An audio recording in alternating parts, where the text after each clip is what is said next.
Hi, Michael. Hi, Charlotte.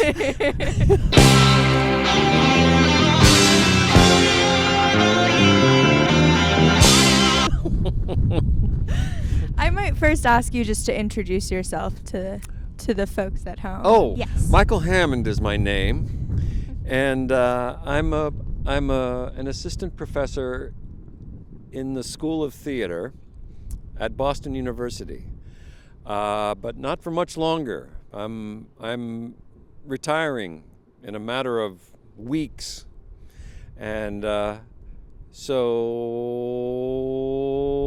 maybe this could be counted as a bit of my swan song. What a beautiful swan song it is. Coming up on the end of your time as an acting professor, what would you say is the best part of the job? The best part of the job being an acting professor at Boston University.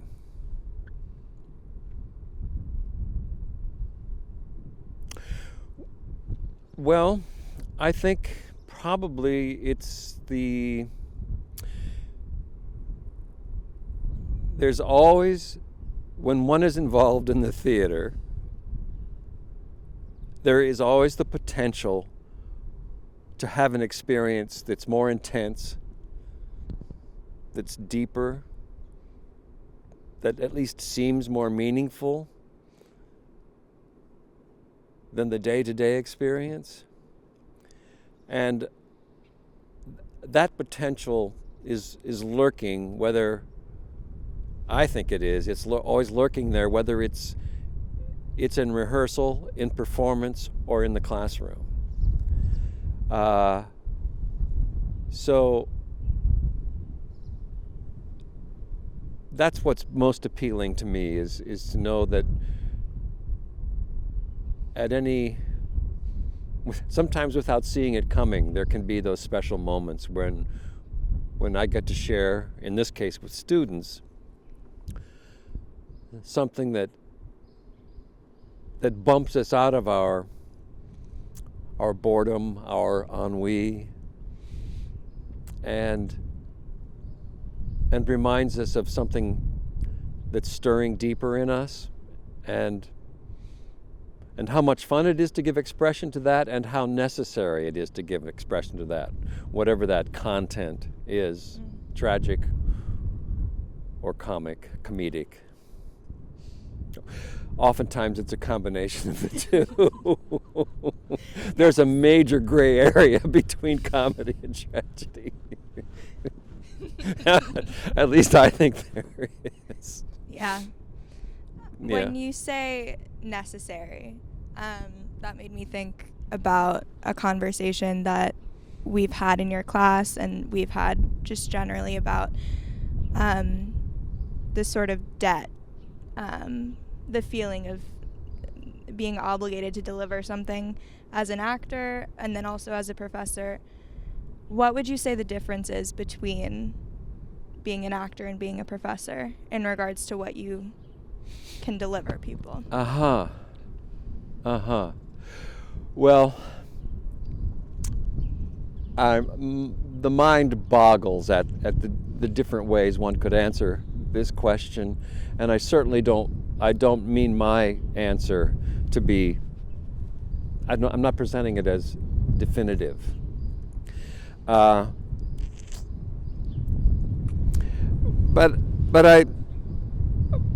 one thing that occurs to me is that it's always seemed to me that the actor had to be willing to lead the way.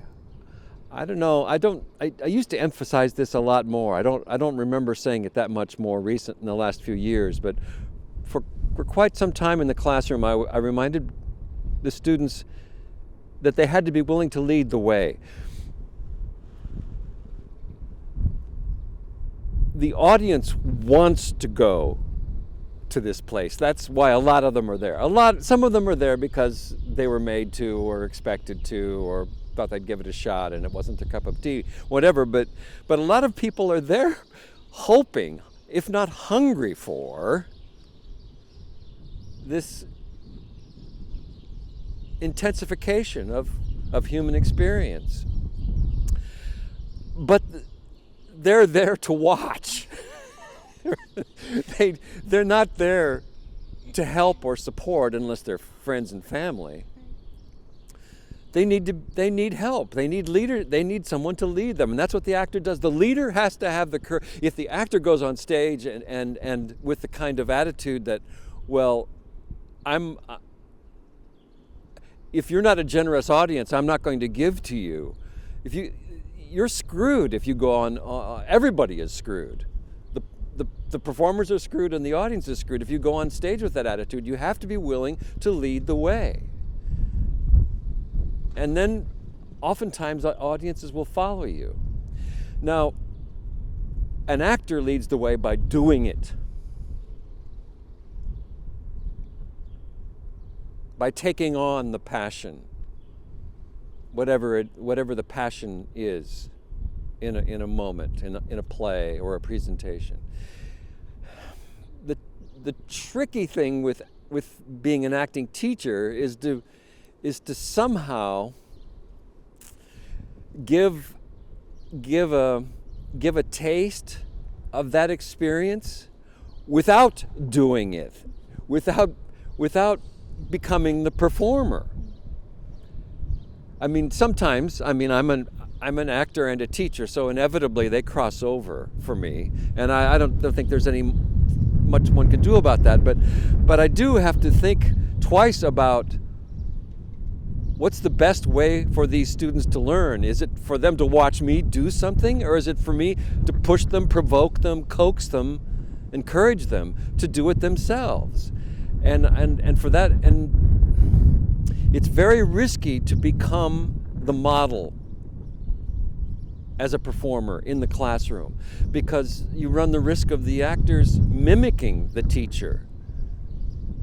And listen, we don't need to be too precious about this. Sometimes that's not so bad. Here, go crazy like this. Watch me go crazy. Now you go crazy. I'm not above that. Sometimes that's fun and maybe necessary, but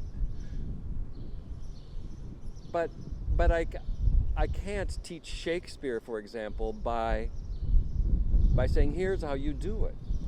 I have to say, here's what you're looking for. Here are things to look for as you move into this material. And give them more responsibility for finding it themselves. So that seems to me to be. Now listen, like I said, it's such a gray area, and I'll approach it one way in one moment, and the next moment I'll contradict myself and flip it. But I do try to think of that distinction. Yeah. You're sort of touching on this, but I wanted to ask you more formally what you think maybe some of the pitfalls of formal acting training might be, and some of the advantages. In Rick's class, we talk about what the costs and gains of a choice might be, and I'm wondering, in your view, what the costs and gains of formal acting training might be. Oh dear.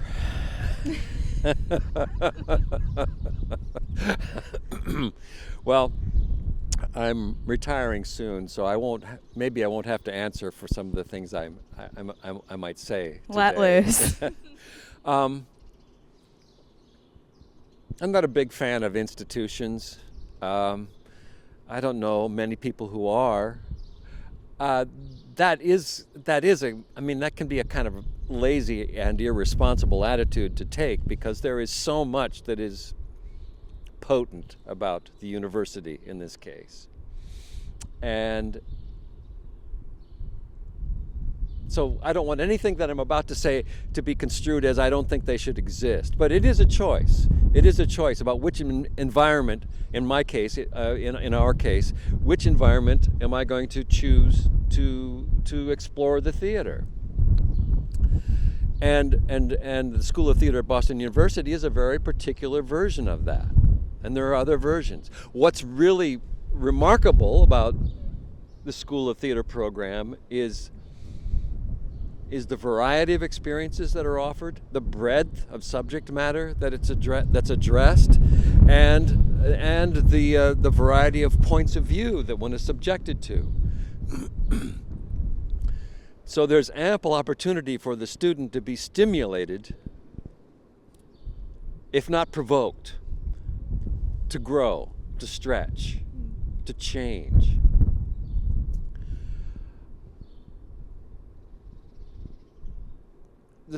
There's no question that the School of Theater program offers that experience, but it comes in the pack. It comes it comes in an institutionalized package. One is graded, which has always been a problem for me, because grading a young actor always seemed to me to be grading the young actor's soul, which is perverse. But that's one compromise right there. Is to for one of my responses to a young actor's work to be saying, well, that's B work. What? What's B work? What's the difference between B work and B plus work?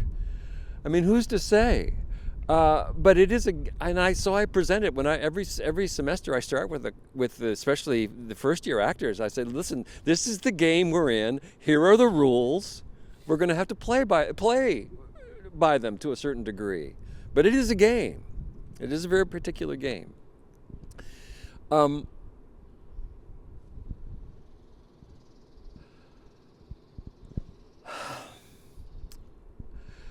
My experience year after year at the School of Theater at Boston University has been, I have been, at the end of the semester or at the end of the academic year, I have been repeatedly impressed over and over and over at the strength of the students' work, of how much I've been struck by how much they've grown and how much work they've absorbed and are on their way to making their own. So I have to say, I think it works. And I guess it's up to the students to decide whether, at what cost, literally, financially, and at what cost personally, how much time, energy, personal life do I sacrifice for these however many years, 4 years usually, to have this experience. And I think for a lot of students, I think it's a no-brainer. It's worth it. But it is important to remember that it is not the only way. And it is important to point out that, in my experience at least, some of the most gifted students I've encountered have decided not to stay. And I understand why. I don't think once a student has begun a program like this, it's a moral failure if they leave. Sometimes it's a wise decision, from my point of view, and so I don't think that the program has all the answers for all the students who come through the door.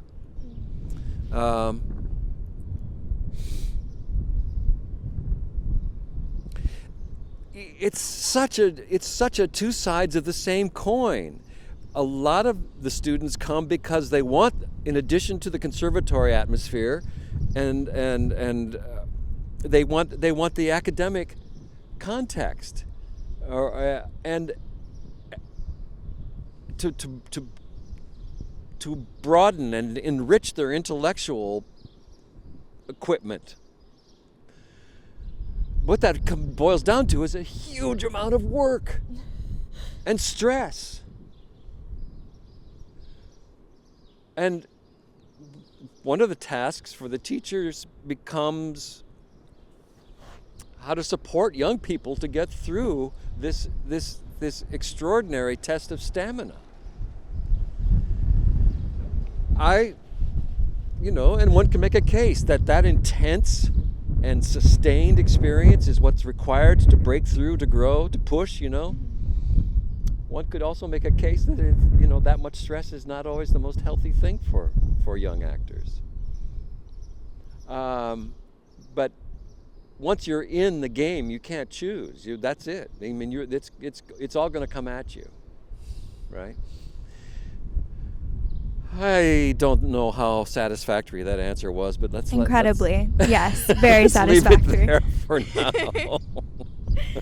Yeah.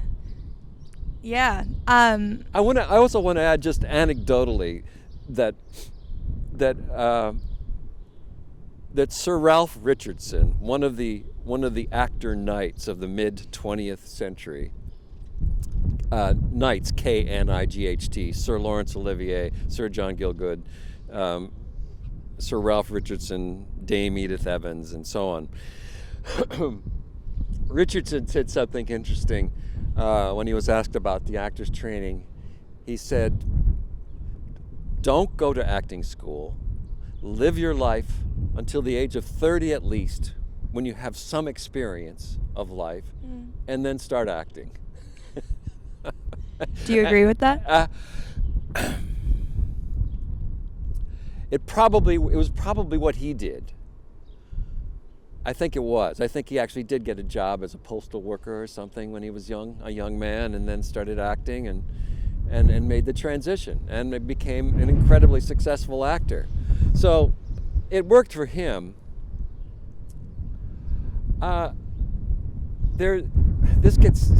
Charlotte, in my mind, this gets tangled up with a whole other issue of access and inclusivity.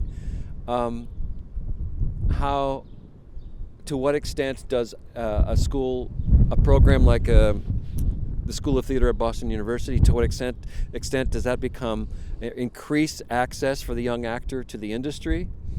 And does it give more access to the industry than that student would have if they had not been part of the program? And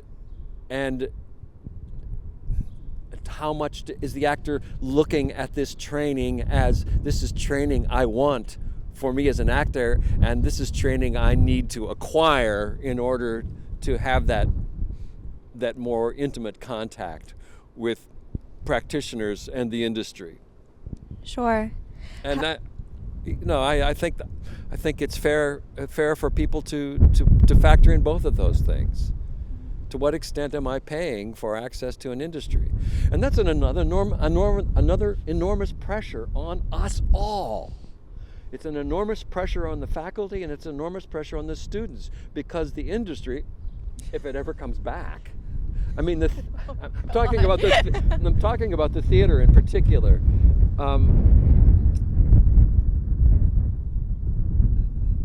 That show business is crowded. It's crowded. I mean, the actors union, the stage actors union, Actors Equity. I don't know what the current statistics are, but on any particular day, a majority of its members are unemployed, or at least unemployed in their chosen field of theater. So certainly, making your way through a prestigious training program is no guarantee of success in the field. And I suppose that's true of other professions as well. I think the risk factor is more intense when it comes to the performing arts, because the competition is so keen and the opportunities are so few. That's kind of an old-fashioned way of looking at things, I have to say. I know a lot of students, like the one behind the camera at the moment, who are creating their own way through various media, and I'm all I can sit is watch and be amazed at how these young wizards are building their own way toward their own audience, and it's not the path that I'm talking about. So maybe I'm a dinosaur and I'm talking about a dinosaur path. Actually, I hope so, because the dinosaur path, we know what happened to the dinosaurs. Yes, we do. So something I think you're getting at is that there's this sort of two-pronged approach to being in an institution to learn acting, both of which are concerned with access.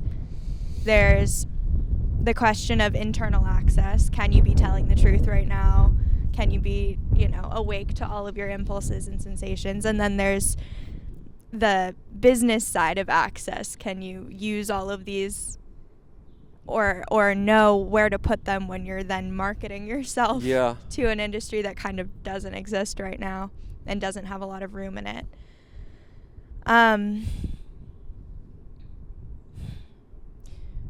When you're... So I've taken your class more than I've taken any other acting professor's class in the School of Theater so far. And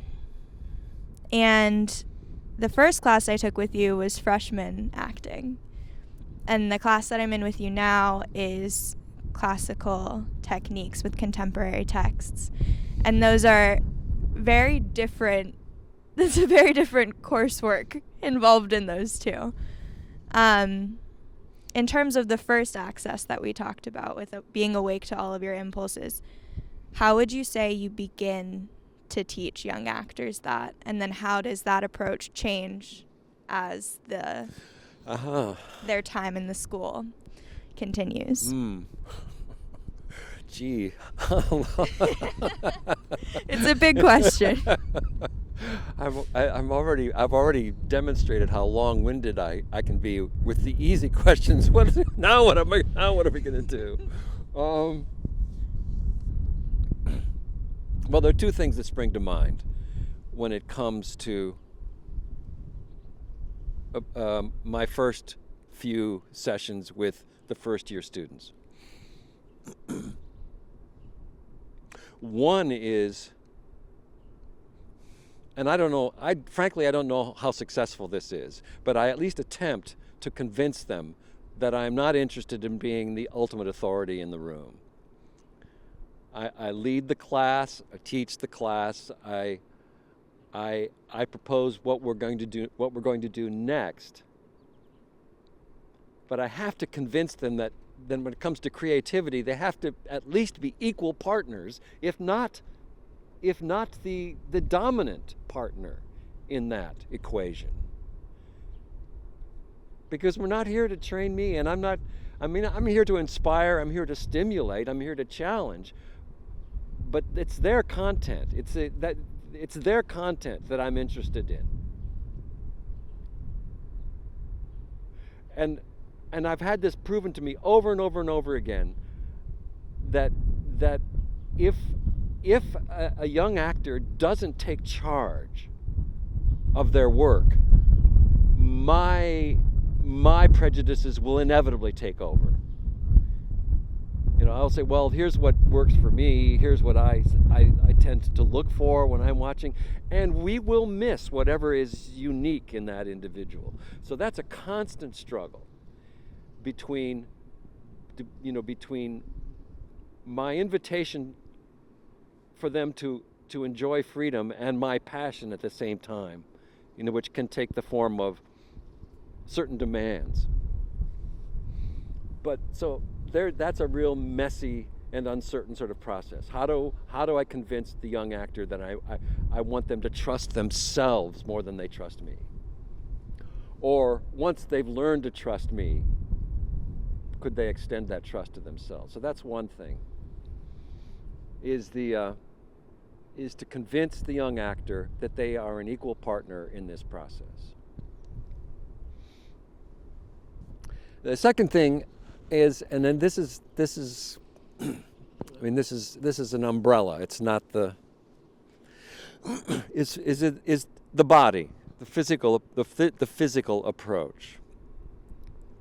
I have developed a bias, if you will, over the years, both during the course of my own training as an actor, and while training other young actors. I've seen it demonstrated again and again that the actor usually needs to be in much more intimate connection with their own body. And when I say intimate, I mean to be aware. It's awareness, physical awareness of physical sensations, emotional impulses, to be able to be aware of what's going on in my brain and in my body and in my feelings simultaneously, to develop an awareness. And personally, I don't know how to analyze my way into that state of being. I don't know how to analyze my way into that state of being, and I don't enjoy watching other teachers try to analyze their way to that state of being.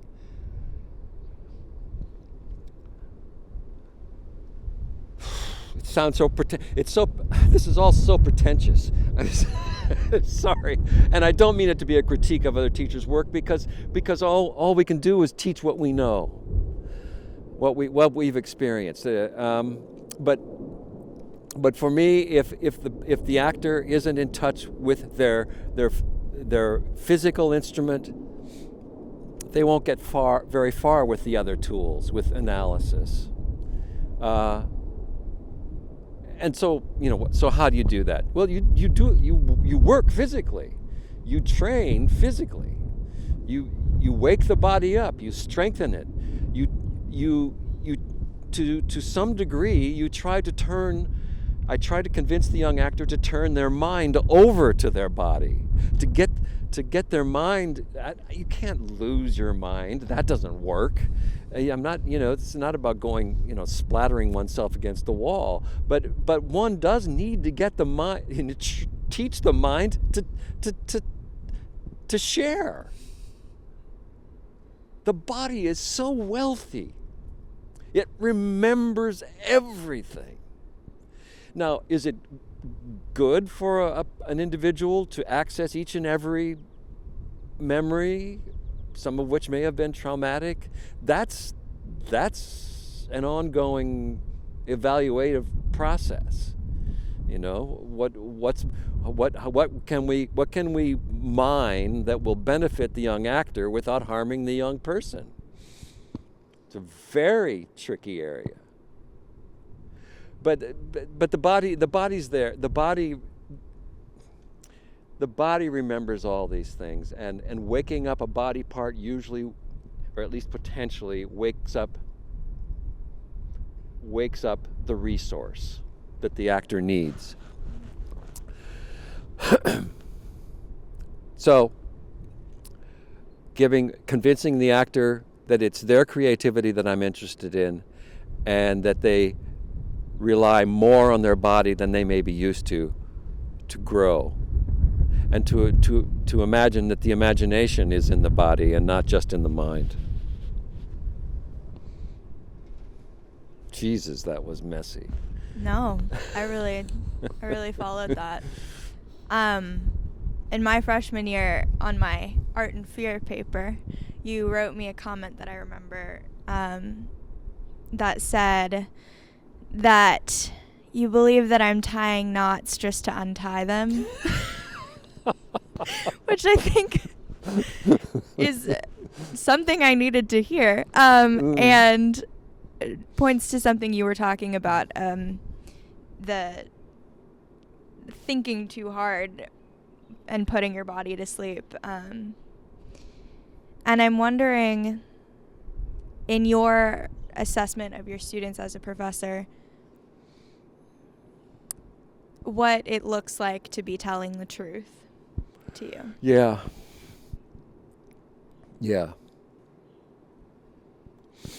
Well, it's kind of mysterious. But there's something that goes through the room that's unmistakable if there's an actor up there working alone, and they suddenly drop into a place inside that means something to them, and usually that means that whatever is going on inside them and what's going on in terms of the content we're working on, when there's that flash, when those two things connect, it's almost kind of like a vertical thing. You just see the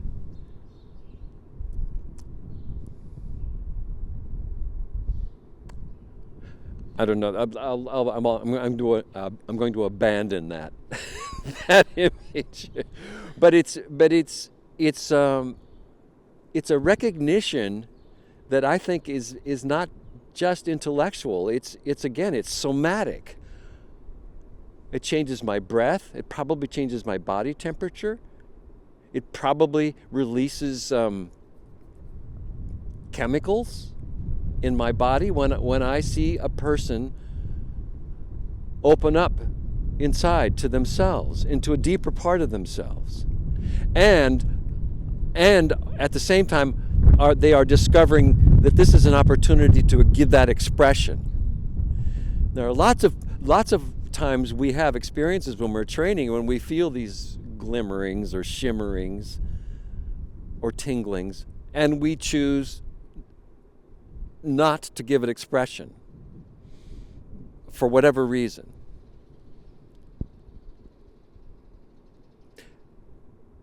From the training standpoint, an actor's training standpoint, that's a missed opportunity. And the truth is that actor doesn't want to go there. That's the truth. I don't know, maybe that's a fact, but not the truth. I mean, these are semantics. But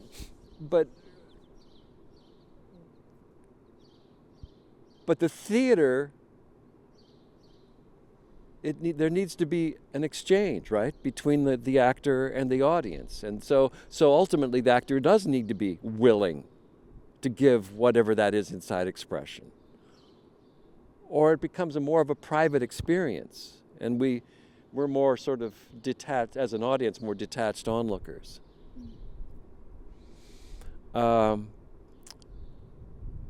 So the moment of truth, I think, is when we get, as an audience, or myself as a teacher, I get to witness, or along with the other students, we get to witness a very sudden and a very immediate connection between that actor's sort of conscious awareness and then something that's going on deeper, and the discovery that it can go into it can become part of that actor's technique. Yeah. Yeah. I think in the School of Theater, from professor to professor, there are a lot of different ways to sort of coax out that kind of a performance. And I think in your class, I've always felt, and you've mentioned this, the exchange of trust as a way to get that out. Like I felt like I trusted you, and if you trusted me, then I would go with you that far and trust myself and do whatever I was asked to do. I think another approach that I've seen in the School of Theater is the use of these, I would call them linguistic traps. Yeah, I'm sure you would. You've said jargon in our conversations about this before. Words that maybe we, as high school seniors coming into this program, don't have a lot of connotations of our own attached to them, so they can kind of be filled in the studio by whatever the professor wants us to use them for. Words like embody, bones, this sort of connection to your breath, awareness, being awake, things like that. How do those key into your work as a professor, and what do you think about them? Well, I know that I've used all of those words in my classroom. And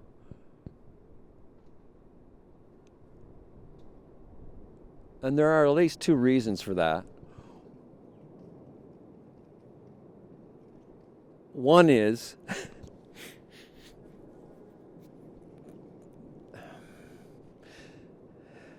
We have two choices when it comes to the arts, right? We either talk about the thing or we do the thing. And if the thing is happening, we don't need to talk about the thing, and we don't need those words. But if the thing isn't happening for whatever reason, or if we're trying to set the stage for something to happen, then maybe we need to resort to some kind of language. So I do. I use those words.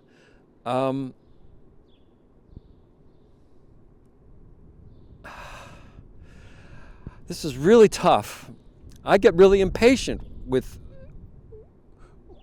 language at the same time when trying to tackle this challenge. It almost becomes more like a kind of a thing about space, about let's close the gap. Let's seal, let's seal the exits. Let's make this one so that there's only one thing that's unmistakable thing that's happening here. And everybody knows it. So that there's literally no escape for the actor or the audience to be distracted or to argue or to resist. Now, we're talking about very special moments on stage, right? And I'm not saying that if you're not an actor, if you don't have 2 hours of this, I mean, I don't, maybe it's possible, but I doubt it.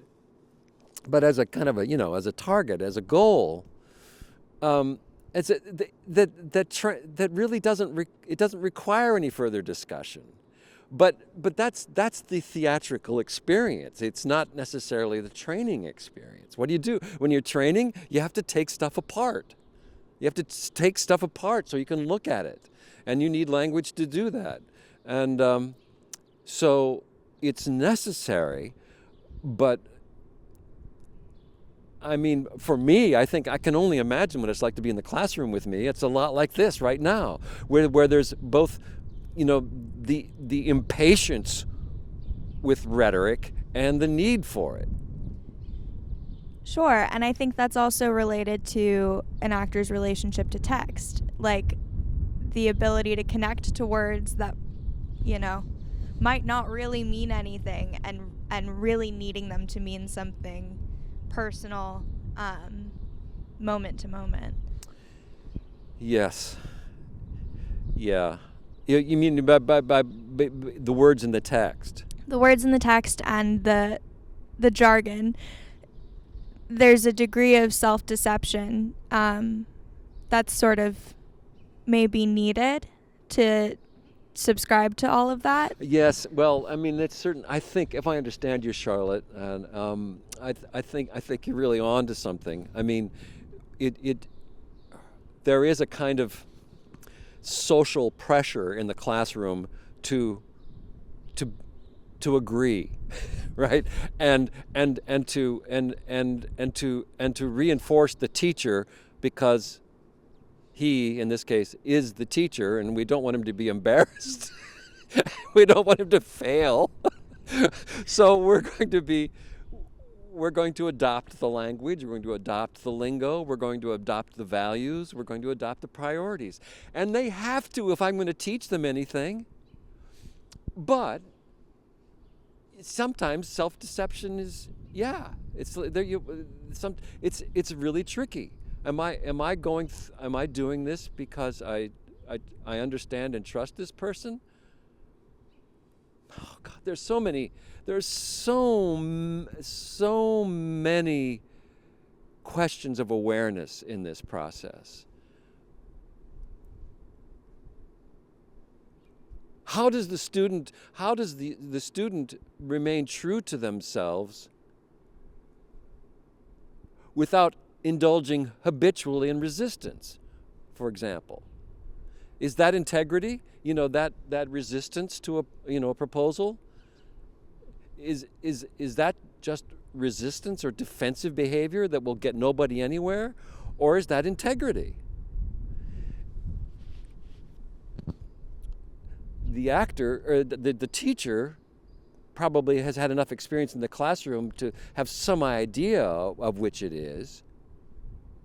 But that's a lot of responsibility to say, I'll tell you what you're doing. And it goes back to what does it look like to be telling the truth? Is it integrity? Right. Is that right, what you need, or is that right. just the easier thing to do? It always, it's proof in the pudding, it doesn't matter a damn how the actor does it if they're doing it. I don't care how they got there. Whether they did it their way or my way or our way. Because the thing is unmistakable. I keep calling it the thing. Because to me it's that mysterious, and it's that complex that I try to encapsulate it in one word. So I call it the thing.